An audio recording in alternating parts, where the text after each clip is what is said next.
सनातन धर्म के अंतर्गत एक बात आती है, जब भगवान का मंदिर का दर्शन कर कर हम लोग जब निकल कर जाते हैं तो कुछ देर उनकी देहली पर, उनके दरवाजे पर, उनके द्वार पर, उनकी चौखट के बाहर कुछ देर बैठते हैं। आपको मालूम है कि नहीं मालूम है? बोलो तो सही, मालूम है ना? कुछ देर, एक क्षण के लिए बैठो, पर बैठो। कारण क्या होता है?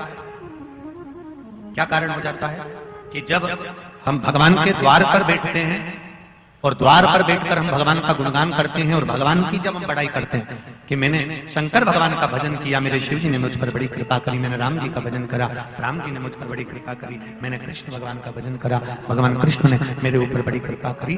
तो ये हम द्वार पर बैठकर जब बोलते हैं तो भगवान के जो द्वारपाल हैं अपने कानों से श्रवण करते हैं और सुनने के बाद में जब हम दरवाजा छोड़कर अपने घर के लिए जाते हैं तो भगवान शिव हो, चाहे राम हो, चाहे कृष्ण हो, जिस द्वार पर हम बैठे हैं वो देवता स्वयं अपने द्वारपालों से कहते हैं कि इसने मेरा गुणगान करा है, इसलिए इसके घर पर संपदा की कमी ना आए, तुम जाकर इसके यहाँ संपदा भर कर आए। ये द्वार पर बैठने का फल है, ये द्वार पर बैठने का फल है।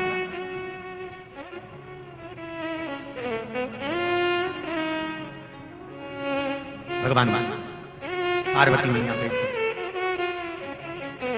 पार्वती माता बैठी। थोड़ी देर बाद शिव जी ने पार्वती से कहा चलो। पार्वती जी बोली कुछ देर और बैठी। तभी एक छोटी सी साधारण सी इल्ली पार्वती जी के चरणारविंद के पास में आकर बैठ गए। जरा ध्यान देना, हरिहर शिव